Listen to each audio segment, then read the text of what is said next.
me put it over here so y'all can see it. It does says 3.0, boom. And it's 64, so this should be a lot. We're gonna head home, and then when we head home, I'll turn this back on and I'll let you see what we do. Alright guys, so we're here at home. We had to go fast when it came to, well, we had a rush over here. Please excuse a little bit of mess that we have, but yeah, we had a rush over here because it started to rain hard again. Look at my shirt is wet, but anyways, I did say that I was going to show you how to do this. So once you sign in, oh, I messed it up. Okay. So basically, once you sign into your Xbox account or PlayStation, whatever it may be, you got to put in your passcode. So I'm going to put mine in. Oops. Alright, so I put mine in. And let me go in so you can see it a little bit more. I gotta excuse me to see how it comes. So, captured by me, and then you got records what happened, automatically upload, game clip, capture location. So here goes the SD card is right here. And what you're gonna do is you're gonna scroll down over here. Right, you're gonna click on that. Then, because this came in, it automatically picks it up. So you're gonna scroll down to that, and you're gonna press play for that. And then it says, first format this device on your PC to capture game clips and screenshots. Externally storage must be formatted in NTFS. Connect it to your PC and format it then, and then reconnect it to your Xbox. So we're going to get out of here, and now I'm going to switch over to my computer. As you can see, we are on my document screen. I did plug in the USB drive into the computer, so now we're going to scroll down to where it says the USB drive, and you're going to format it. So you right click and then you click format down here, and then it has 57. It's actually a 64 gigabyte USB drive. I'm going to show you why it's a 64. It's 57 instead of 64.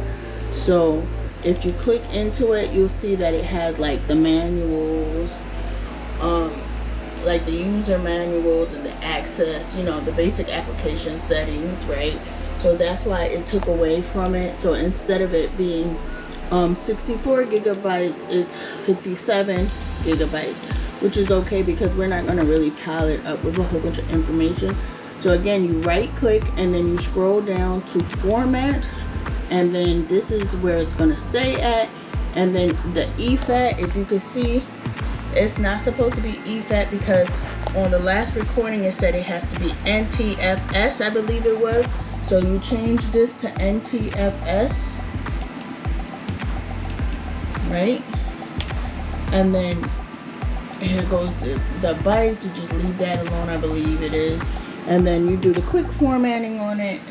Make sure that's checked, and then you just scroll down to start and press start. This will come up that says warning, formatting will erase all data on this disk to format the disk. Click OK. To quit, click cancel. We're going to keep it.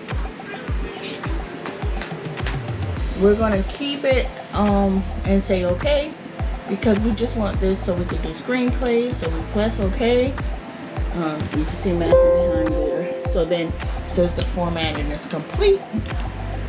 So we're going to come over here and you're going to say close because we formatted already. And then we're going to come over here.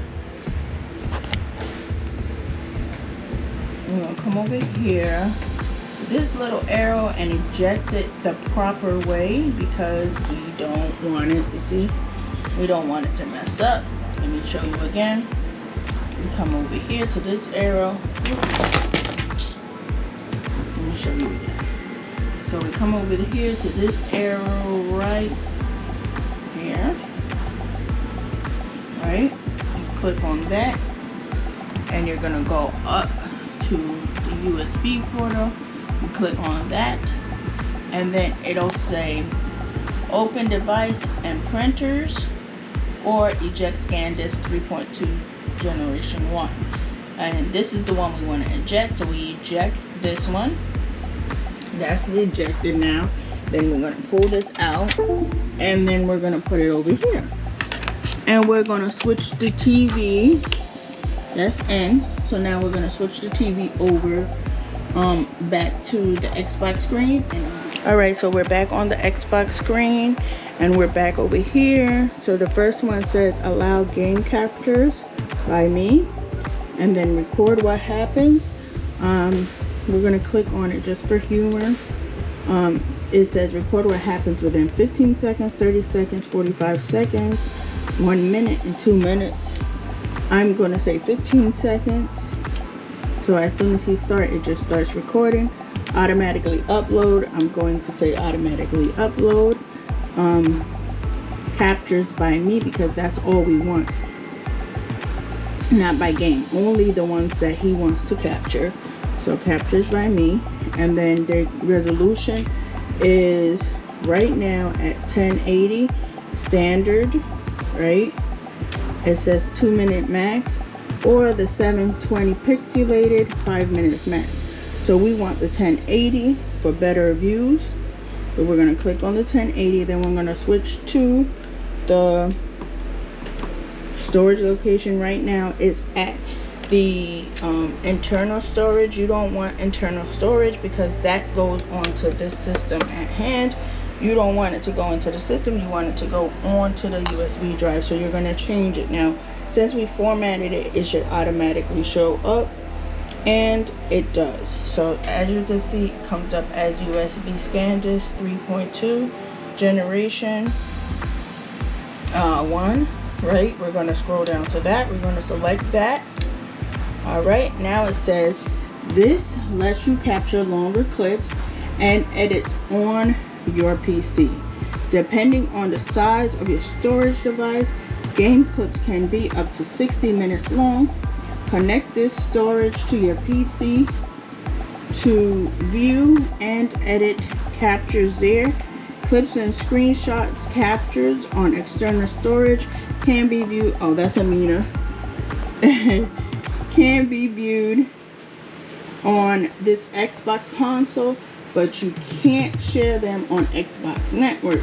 So therefore, what it's basically telling you is that you can collect, you can have the screenshots, and it can be saved on the USB drive, which is the external storage.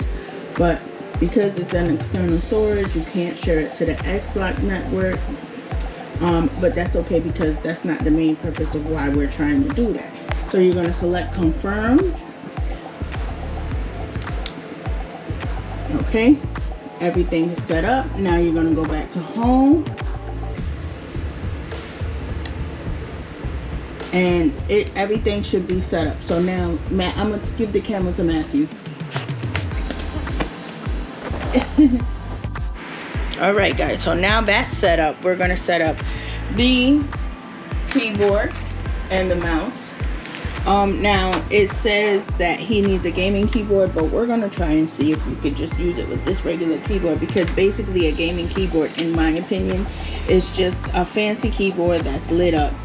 It's nothing different, nothing less. So we're going to try to set it up, and then I'll come back and show you how to do it. And the keyboard is fairly simple. They say you need a gaming keyboard, but hold on, Mimi. They say you need a gaming keyboard. Everybody say you need a gaming keyboard to play with this, but it's evident, and I believe you don't need it. It's just a fancy way to just get more money from people. This is a basic keyboard and a basic mouse. They're both from Walmart. They didn't cost me more than like $15. I don't know, it was a while back ago, maybe $10 to do it. So basically what you do is, because Every keyboard comes with a USB, so you take this, the wire for the USB. You can get the wireless one, because what happens is they give you, let me show you, they give you the USB. It's just this part. When you do the wireless, it's just this part, and same for the mouse. And what you basically do is you take this and you put it behind. Let me turn the camera around so you can see. They put it over here. Let me see if I can bring it to you up.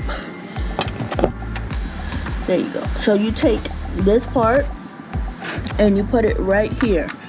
Let me see. It's a piece right here that you get. Sorry that it's dark, but there's USB ports that you could do in the back or in the front, right? Same thing with the mouse. It's a USB port here. You just put it in there and you're good to go. Now, to make sure if it's connected or if it's working with your system, all you have to do is come back over here. You're gonna hit this on the mouse, on the control, this button right here. This will come up, right? And just for testers, you scroll over to where it says chats, parties and chats, right? And you come down and you select chats or new chats. You can do new chats, select back on, and now you see the keyboard comes up, right? So I'm just gonna press anything so you can see what happens, or Matthew did it, and the keyboard is working. Again, this is not a gaming keyboard. It's a basic game keyboard from Walmart. It's the Walmart brand, and it only cost me about anywhere from $10 to $15.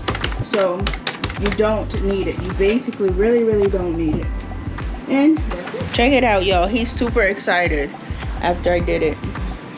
He's using the mouse. Again, this is not a gaming keyboard and mouse. It's a basic keyboard and a basic mouse. And he can still use it. Because a gaming keyboard has the same features as a regular keyboard. Like I said, they want to charge you $40. They want to charge you $115. Some places want to charge you $200 just for the keyboard. You don't need it. This is how you do it. Take a regular keyboard, connect it to the Xbox. You have a choice. You can have the one with the wire, without the wire. Either way, it's the same thing. You hook it up through the USB and you're good to go.